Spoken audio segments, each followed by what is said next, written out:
memetik apa yang kira-kira bisa dilanjutkan ke depan sehingga bisa didampingi secara langsung, secara intensif di lapangan.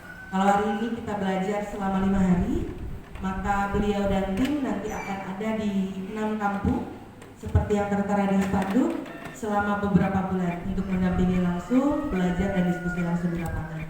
Terima kasih Bang Syahrir. Kami akan berada di sekitar Bapak Ibu, tapi mungkin tidak akan banyak ikut ambil bagian, lebih untuk mendengarkan dan meresapi apa yang kita pelajari bersama. Pemandu kita tetap Bang Rasdi, namun jika ada hal-hal yang ingin ditanyakan atau didiskusikan, sangat terbuka untuk bisa diskusi bersama. Demikian informasi dari saya, dikembalikan kepada Pak Nes. Baik, terima kasih Bu Maya. Ya, ada 2 orang yang telat ya. Silakan ambil kursi. Ya.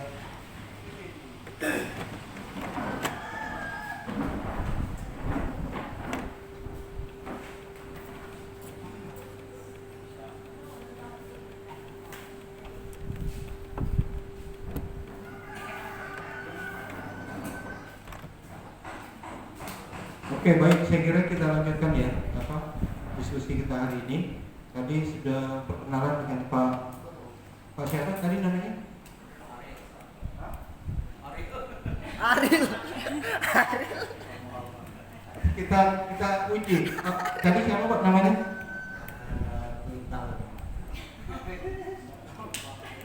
Muhammad.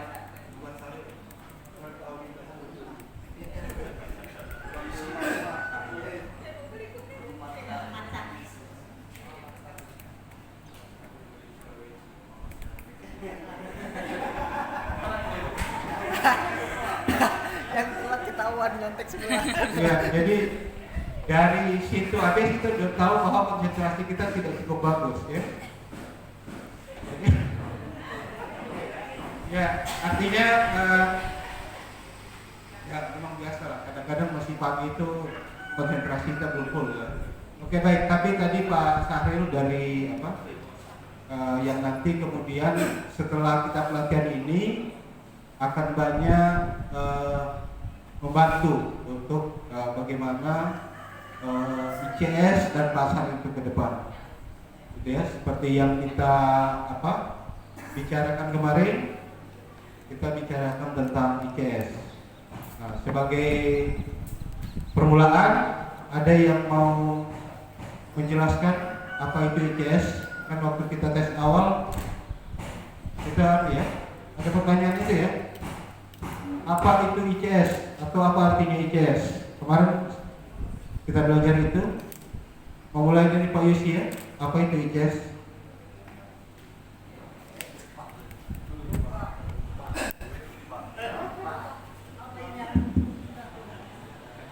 Lupa.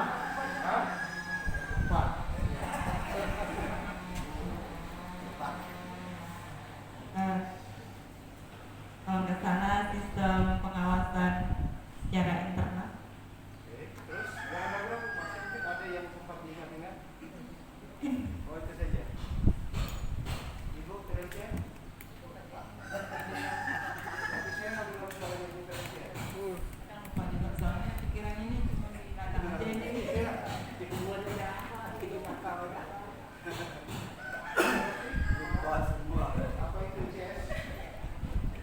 ICS itu lembaga untuk tujuannya tadi ke pemasaran, ya mungkin itulah yang tepatnya.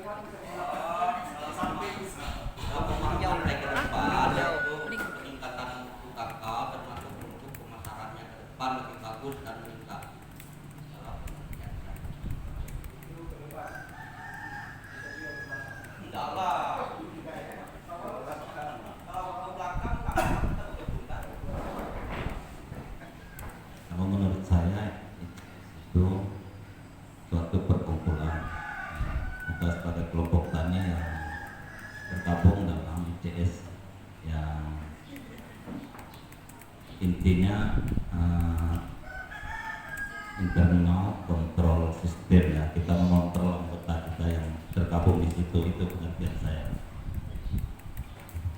Ya, saya kira cukup ya. Jadi itu secara sederhana saja kalau bahasa kepanjangannya itu internal control system. Atau kalau Pak Saril ini yang juga beliau sangat pengalaman juga di ICS, itu beberapa pihak yang lain itu pakai istilah yang lain, yang kata saya ngobrol dengan Pak Saril tadi malam, IMS, Internal Management System. Tapi intinya seperti yang disampaikan tadi juga dari Lolita ya, bilang bahwa ini adalah bagaimana kita mengawasi mutu produk kita secara kelompok, secara internal, secara ke dalam. Itu intinya. Yang mana di dalam ICS itu kita punya organisasi ya. Masih ingat organisasi ICS yang kemarin kita tulis-tulis di kertas itu ya? Oke. Siapa Pak Bandolan mau jelaskan Pak? Organisasi ICS di Nongladung ini bagaimana strukturnya? Oh, itu Pak, yang sana kelompok atau organisasi ya. Kita punya ketua, kita punya komisi persetujuan, kita punya inspektor pengawas. Itu intinya ya. Jadi kelompok atau lembaga atau organisasi itu minimal ada 3 ya. Ada ketua, ada komisi persetujuan, ada inspektor. Plus kemarin ditambah pos pemilihan ya, 4 ya. Yang itu lembaga atau kelompok kita dibentuk dalam rangka kita mengawasi mutu produk kita agar tetap bermutu dan diminati oleh pasar. Jadi dengan kita berorganisasi berkelompok itu, kita akan punya posisi tawar. Pertama, mereka bisa lihat, pembeli atau pedagang dari luar bisa lihat bahwa kelompok tani ini cukup kuat. Mereka ada organisasinya, ada kelompoknya. Karena ibarat peribahasa, ada yang tahu peribahasa sapu lidi? Siapa yang dulu di sini? Pak Isya dulu ya? Bersatu kita teguh, berkira kita nikah lagi ya, kita enggak ya. Oke. Oh, Pak Hala, mungkin kalau Pak Hala gimana Pak? Terkait persatuan di kelompok itu. Jadi kenapa kita berkelompok? Kenapa kita harus bersatu? Karena kita bersatu supaya kita teguh. Mata juga Pak, apa? Oke, iya. Benar lah, bersatu kita teguh. Artinya kalau kita ingat-ingat cerita orang tua dulu kita bahwa kenapa kita dijajah oleh Belanda 350 tahun. Jepang berapa tahun Pak? 3,5 tahun. Lalu sekarang ini kita dijajah selamanya oleh orang-orang yang di luar kita karena kita tidak bersatu. Kira-kira kan begitu konsep berkelompok ini. Jadi kalau pahala itu hanya mau main sendiri, tidak bersatu dengan kelompok di Longadong untuk memasarkan bersama, itu kita gampang dipatahkan, gampang dipermainkan. Tapi kalau kita bersatu di kelompok ini, misalnya yang tercatat di Longadong itu 19 orang ya, 19 orang saja kita ini bersatu ya, mutu kita bagus, dokumen-dokumen ICS kita bagus, itu kita kuat posisi tawarnya dengan pembeli. Oke, kami mau kakaonya seperti Pak Lik Jawa bilang 50.000 per kilo. Kalau nggak mau ya sudah, kami tidak akan jual. Ini posisi tawar yang harus kita sadari. Karena selama ini ya kita ikut aja dengan pasar luar. Nah, kalau kita punya ya artinya terlalu ekstrim ya kalau kita bilang misalnya sampai 50.000. Paling tidak kalau kita bilang 50.000, dia bilang janganlah 50.000, 30.000 lah. Nah, itu kan sebenarnya sudah cukup membuat kita ini, kalau selama ini hanya 20.000 atau 18, kalau bisa naik 30, kenapa tidak? Nah, itu yang namanya posisi tawar. Jadi kita memperkuat diri bersama-sama. Oke, kita sepakat. Tapi kan bukan cuma sepakat soal harga, Pak. Sepakat juga soal mutunya, kan begitu. Jadi tidak usah kita rayu mereka. Kalau mutu kita bagus, itu pasti mereka akan beli produk kita. Kira-kira begitu ya. Dari tadi apa itu IJS? IJS itu kalau singkatannya internal control system, atau pengawasan secara internal, secara ke dalam kelompok kita. Tapi kalau manfaatnya atau tujuannya adalah alat kita untuk masuk ke pasar, baik pasar Samarinda, nasional, bahkan ke pasar ekspor. Oke ya. Kalau kita ingat tes awal kemarin, nah nanti ada tes akhir nanti di hari Kamis. Kalau lupa lagi ya saya tidak tanggung jawab.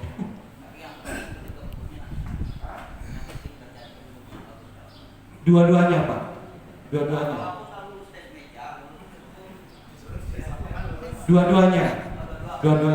Karena kalau kita bicara di zaman milenial sekarang ini, di zaman yang sudah tidak jelas seperti ini, kalau kita hanya bicara itu tidak ada bukti, kita kalah. Nah, sama dengan Bapak tadi, Bapak bilang yang penting kerja di kebun. Tapi kalau Bapak mau ekspor ke Swiss, orang Swiss nggak lihat Bapak kerja di kebun, nggak tahu bagaimana Bapak, apakah pakai Gramaxon atau enggak. Tapi Bapak kirim ke Swiss sana seperti manfaat sertifikasi. Ini Pak Linjau ini benar organik atau enggak?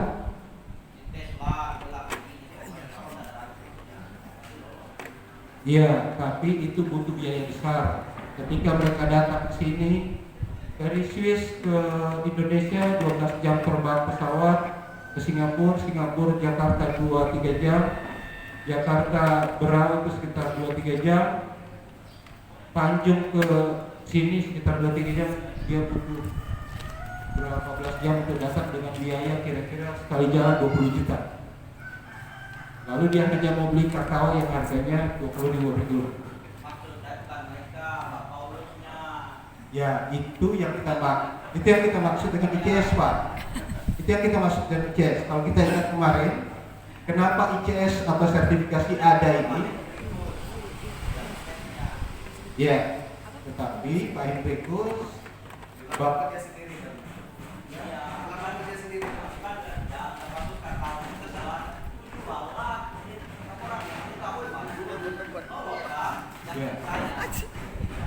berarti sejalan Pak ya. Jadi bukan berarti hanya pokoknya kerja di kebun, tapi semua kita akan terkait semuanya, mulai dari anggota yang kerja di kebun sampai pengurus ICS yang nanti catat-catat, lalu kemudian membuat dokumennya, kemudian itu jadi bukti bagi pembeli untuk lihat, oh kelompok tani di Longlano, kelompok tani di Longleo itu bagus, produknya bagus, organisasinya bagus. Karena sekarang ini orang tidak hanya bicara produk saja, bahwa kakao saja, tapi mereka juga ingin ketika mereka beli kakao, mereka bangga juga bahwa kalau mereka kasih harga yang bagus, maka mereka membantu produsen atau petani di negara-negara lain. Itu yang sebenarnya sekarang juga lagi menjadi tren. Jadi timbal balik, jadi saling menguntungkan. Mereka dapat produk yang sehat, yang bermutu, tapi di sisi lain harga mereka naikkan sehingga juga bisa membantu kesejahteraan kita semua. Jadi saling membutuhkan, kira-kira begitu ya. Oke, ada yang lain lagi? Kira-kira yang kita ingat kemarin?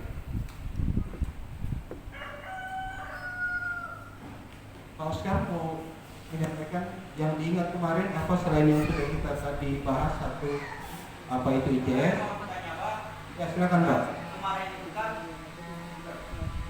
kemarin itu kan saya lihat itu waktu fermentasi itu ada yang dicelup ke dalamnya itu kan, dilihat dia punya derajat. Nah kalau kita petani yang nggak punya, bagaimana kita mau tahu derajatnya? Dari mana kita dapat itu? Yang ditusuk ke dalam itu kan, dilihat suhunya itu. Nah sementara kita nggak punya, bisa kita buat dari kayu terus seandainya kita celup begitu, kita lihat bisa muncul gitu ya. Ya. Ya, jadi itu bisa Pak. Bahkan pakai tangan kalau Bapak sudah ahli, Bapak bisa oh ini 34 derajat atau 40 derajat seperti yang kemarin. Tapi itu perlu latihan kira-kira 100 tahun.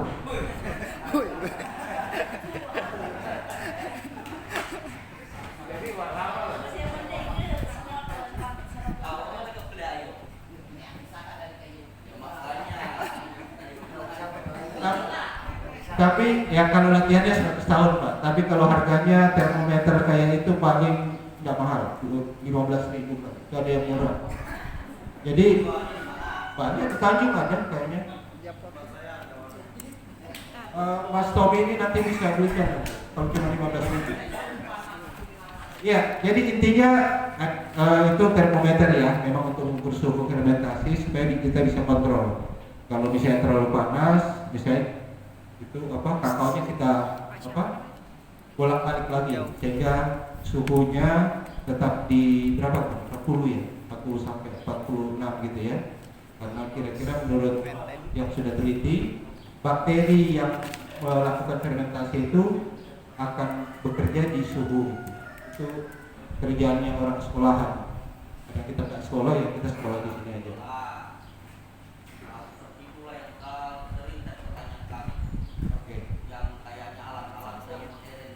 Ya. Muat kan?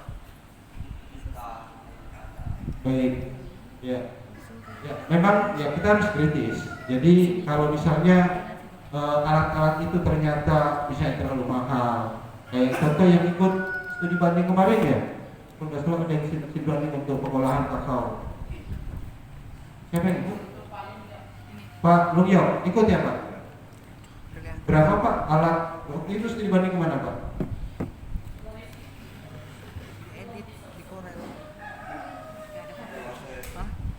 Kalau saya coba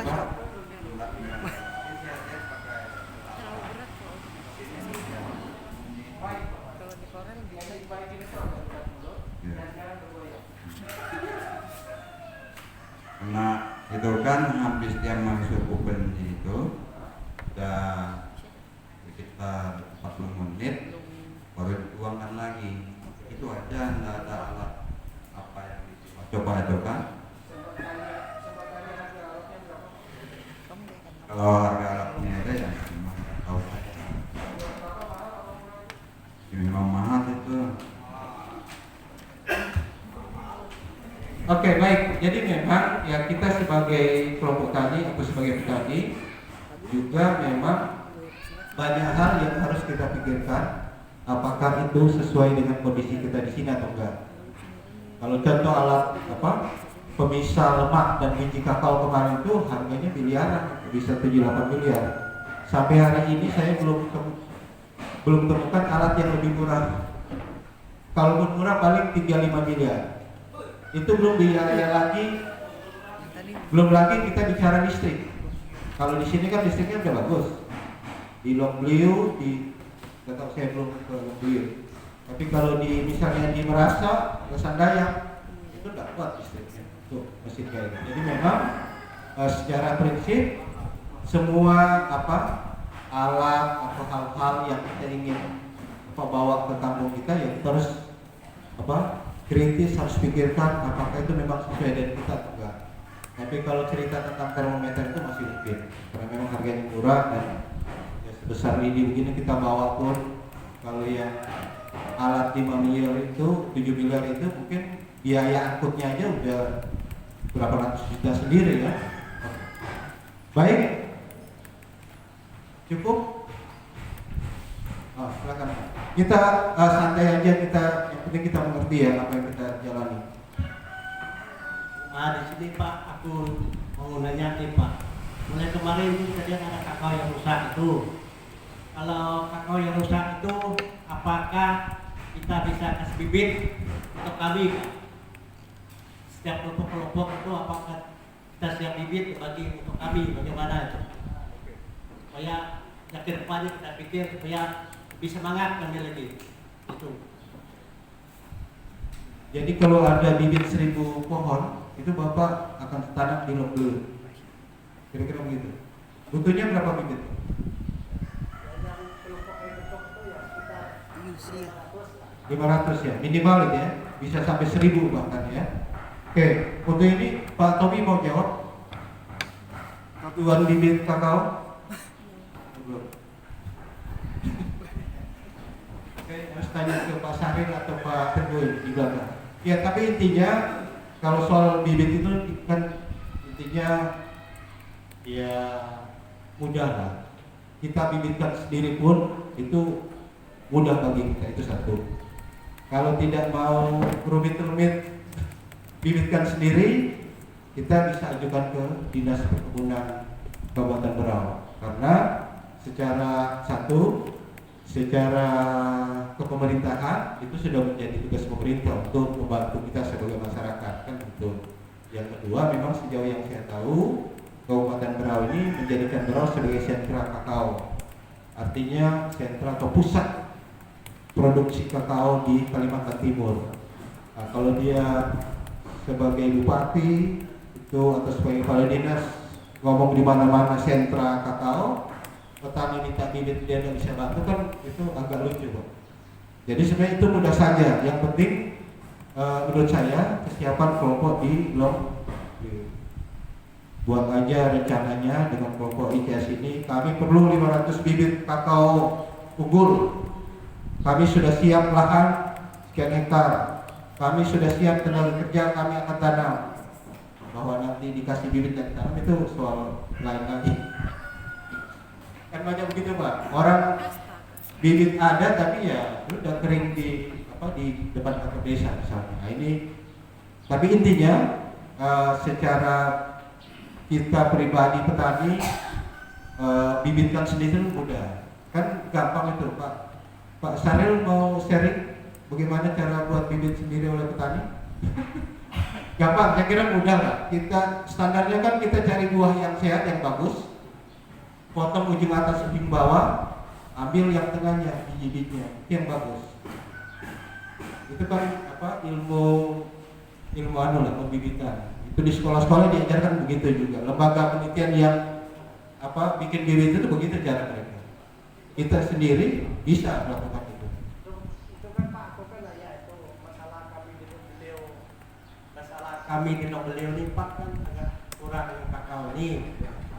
Kami lebih tahu bagaimana caranya kita pakai pupuk, bagaimana cara kita untuk bikin itu bibit itu. Karena aku lihat di agak dekat Pak. Karena aku lihat di beliau ini Pak, kadang-kadang banyak orang yang mau tanam kakao ini. Terus Pak aku nanya dari apakah kita bisa, Bapak bilang nanya itu ternyata tidak bisa. Aku nanya masalah itu Pak. Soalnya kan masalah kami di beliau ini susah tadi bicara bibit ini. Terus aku nanya tadi itu Pak. Terima kasih.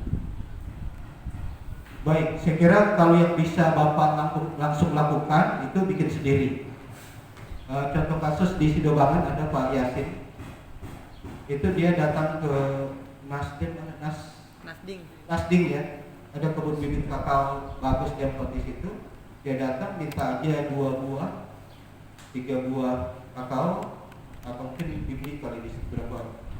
Itu bawa ke kampung, potong ujung atas ujung bawah, siapkan persemayan, polybag, tanam.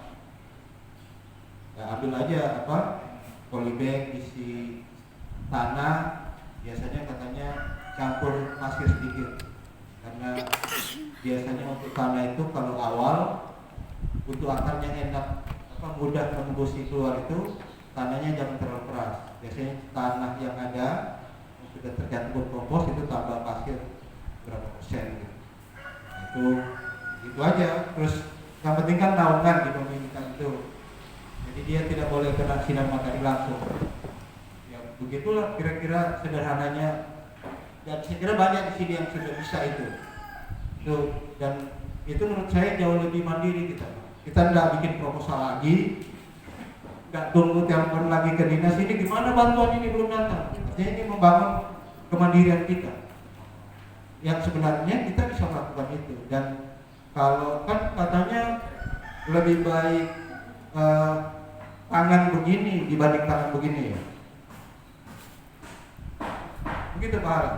Mau jelaskan ada ayatnya? Ketawa dulu itu.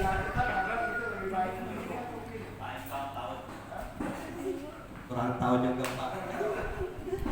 Sama saya kurang tahu juga karena saya muslim jadi saya nggak tahu. Yang lain, jadi gini, sebagai petani ya kita harus mandiri kecuali hal-hal yang memang ya, kita tidak mampu itu kita komunikasikan. Tapi sejauh kita mampu sumber daya ada di kita itu jauh lebih bahagia kita melakukan sesuatu tanpa karena ya kalau dikasih orang maupun pemerintah itu rasanya bagaimana kira-kira begitu menurut saya. Jadi kayak pembibitan boleh tidak masalah kita kalau memang pas juga ada program pembibitan dinas perkebunan tinggal SMS, WA, telepon atau ketemu kepala dinas atau PPL ada ya sampaikan ke PPL kami butuh 500 bibit. Tapi sambil kita menunggu bantuan itu, apa salahnya misalnya pas kita main ke Tanjung, mampir di Nasding atau mampir di kebun-kebun kakao di beberapa tempat saya lihat bagus pohonnya. Tinggal lihat aja pohonnya bagus, buahnya bagus. Nah, itu minta aja satu sekali jalan itu satu buah itu berapa isinya? Bisa sampai 30, 50 butir kali ya. Nah, itu sudah main, kita sudah punya 50.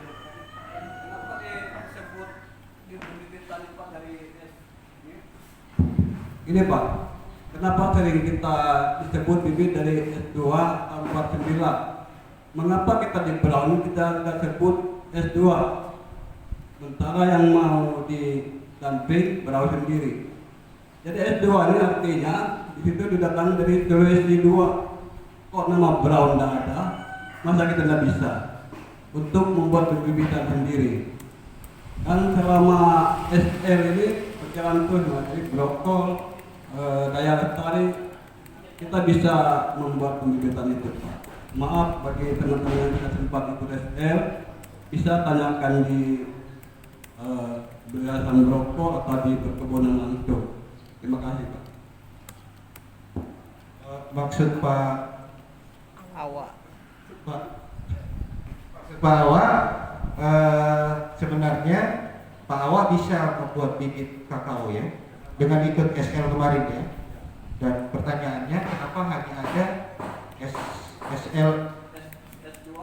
S2 dari Sulawesi 2, ada S3, sudah sampai S3 atau S4?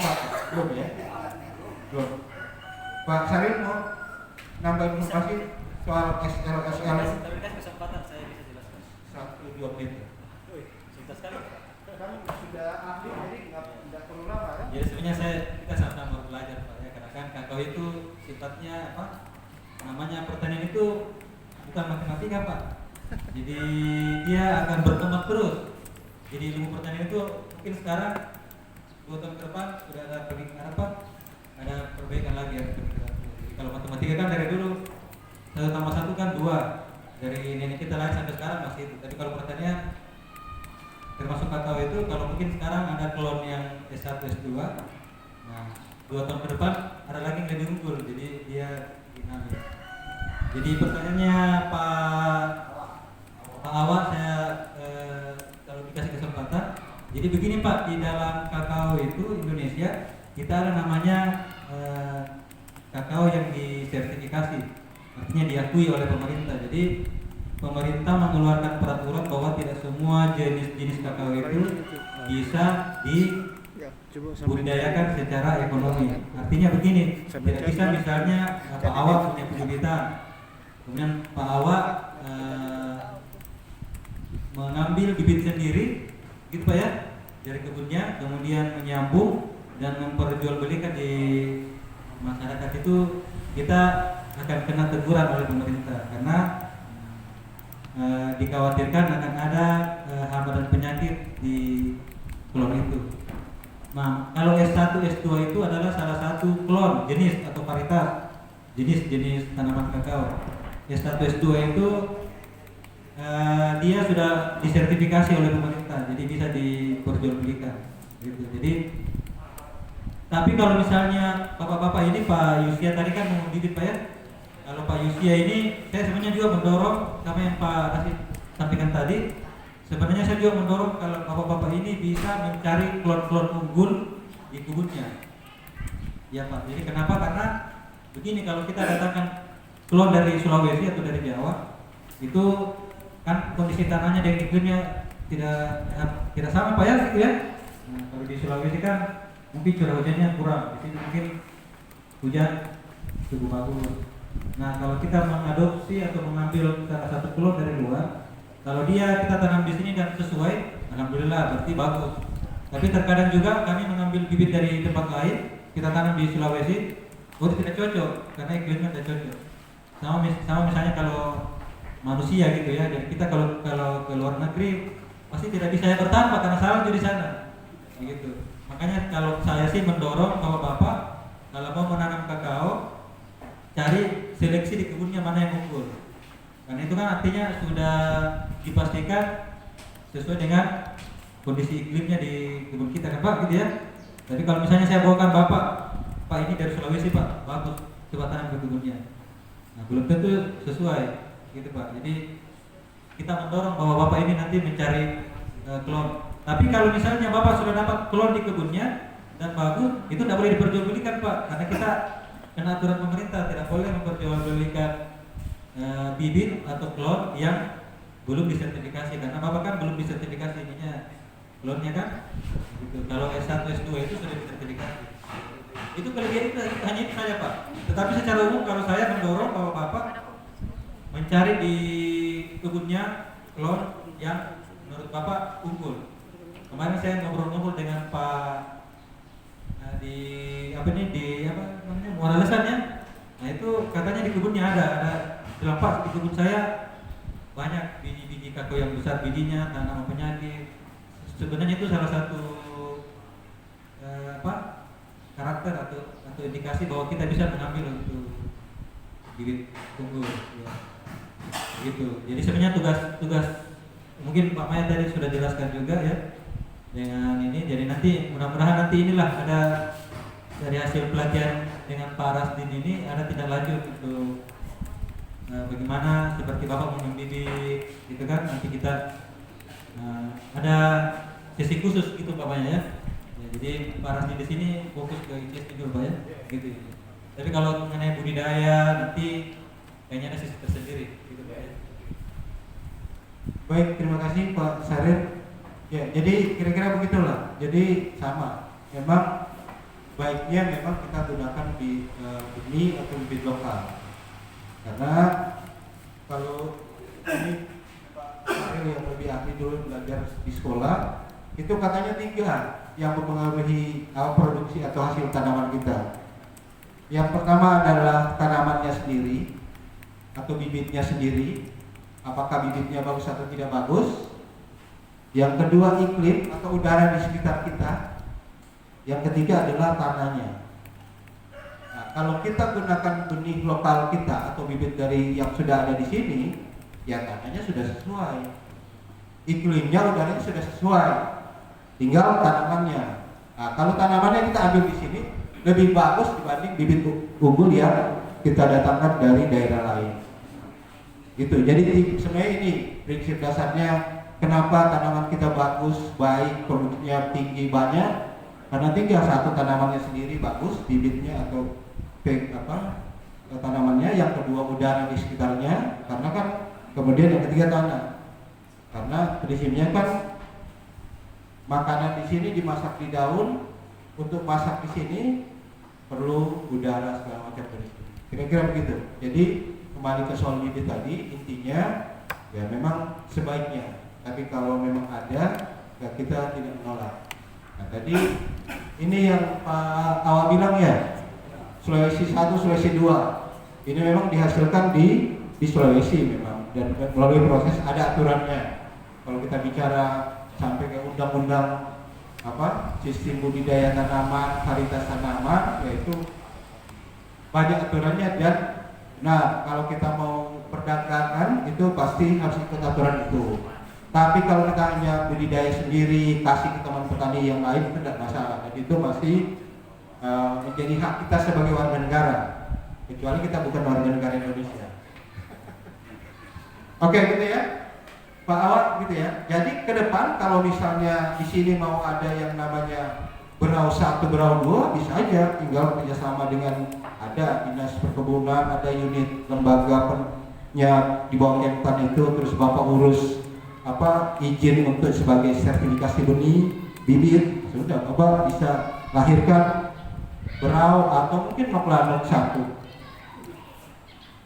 dan itu bisa jadi bisnis ke depan. Kalau kita bicara bisnis ya, bisa aja petani tidak petani kakao tidak hanya bisa jual biji, bisa dia misalnya konsentrasi saya menghasilkan bibit yang bisa saya jual ya, tapi tetap ada tahapannya kayak tadi. Oke, ada yang lain lagi? Dulu angkat tangan yang di depan saya. Bentar, Pak. Ya, yang pertama sekedar informasi karena ini mengenai bibit.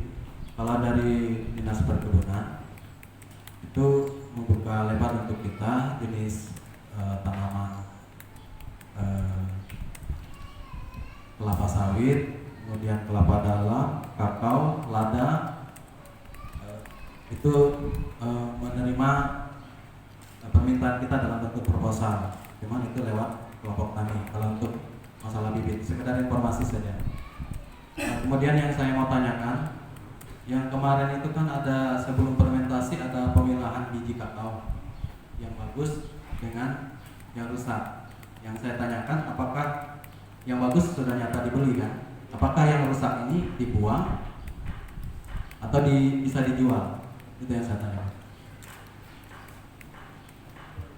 Dugaan saya masih bisa dijual. Pak Saril punya informasi? Kalau saya belum paham kalau ini Pak, belum paham mengenai sistem pembelian di Berau ini. Tapi kalau di Sulawesi itu kami gunakan namanya standar nasional Indonesia SNI. Jadi kalau di Sulawesi itu patokannya yang pertama hanya kadar air, yang kedua namanya binkon atau berat biji, kemudian yang ketiga kotoran dan jamur saja Pak. Jadi ada standarnya, misalnya kayak kadar airnya itu 7%, kemudian sampahnya itu misalnya 4%, kemudian binkon itu 110 per 100 gram. Artinya standar ini kalau bapak-bapak petani mengikuti di Sulawesi ya, mengikuti ini berarti harga yang diterima itu harga full. Jadi misalnya sekarang harganya kalau di luar itu masih dibeli Pak. Cuma nanti dilihat ininya standarnya berapa persen, jadi potongannya itu mengikut dari kualitasnya. Misalnya ternyata kualitasnya bapak itu kadar airnya 10%, berarti nanti bapak kena potongan 3%. Dan kan standar 7, bapak punya 10, berarti 10 per 7, jadi nanti dikurangi 3%, itu potongannya bapak. Jadi kalau ada 10.000, bapak hanya terima nanti 7.000 ya. Jadi kena potongan Pak. Kalau kan di sana dibeli tapi kena potongannya banyak gitu. Pak Sarul. Jadi intinya masih tetap ada yang beli. Jadi ada pasarnya juga, tapi memang harganya berbeda. Nah, ini menurut saya tetap kita pisahkan. Yang baik kan kita bisa dapat harga yang bagus, tapi yang kurang baik ya kita jual dengan harga yang kurang bagus. Di samping itu strategi kita juga sesungguhnya membangun kejujuran kita sebagai petani ya. Jadi kalau pedagang atau pembeli lihat, kayaknya kalau petani ini bagus dan seterusnya, karena bisnis yang berkelanjutan itu katanya bisnis kepercayaan. Jadi kalau pembeli sudah percaya kita dan kepercayaan itu terbangun, maka itu akan berlanjut terus sampai ke soal harga. Saya minggu lalu baru diskusi dengan satu teman yang menjadi semacam perantara untuk ekspor kopi. Itu kopi Arabica di Jawa Tengah itu diekspor ke Belanda, itu harganya 1 juta rupiah per kilo. Itu green bean yang hijau itu yang sudah dikebul itu karena memang pembelinya sudah percaya kita. Jadi kalau nanti kebun-kebun kita di sini bagus, terus ada pembeli dari luar datang, dia pasti datang. Awal dia akan datang, dia kelompoknya bagus, anggotanya juga saling percaya, lalu dia lihat kebun, oh ya benar. Itu soal harga itu bisa karena dia paham juga bahwa kalau dia mau dapat mutu yang bagus, dia harus kasih harga yang bagus kan gitu. Oke, sekira begitu Bapak. Satu lagi sebelum. Terima kasih Pak. Tadi saya dengar bilang Bapak itu kita bisa membibit sendiri dari kebun kita Pak. Jadi yang mau saya tanyakan, apakah bibit itu yang bagus itu ada di pokok Pak atau yang di dahannya Pak? Itu yang mau saya tanyakan. Karena kita kalau mengambil bibit ini asal-asalan aja Pak. Kita lihat kita bagus masaknya ya kita ambil aja untuk bibit Pak. Itu aja. Saya langsung ke sebelahnya. Silakan. Setahu saya Pak, kita lihat di pohon coklat yang tidak terserang penyakit, buahnya yang diambil yang paling di bawah Pak, jangan yang ketebal dari pohon. Bapak jelasin ke sebelah, jangan saya. Karena pertanyaannya dari sebelah Pak. Saya dengar. Oke gitu ya, itu namanya pertanyaan pura-pura itu Pak. Itu ada peribahasanya, sudah keharu cendana pula. Sudah tahu bertanya pula Bapak. Jadi intinya memang yang di pokok yang bagus buatnya. Oke ya. Kelihatannya kopi sudah siap, kita break 15 menit dulu. Silakan. Sebelum kita masuk materi ya. Ada peribahasanya gitu. Terang bulan terang dikali. Lumayan enggak dengar. Bang, ini nyala. Hah?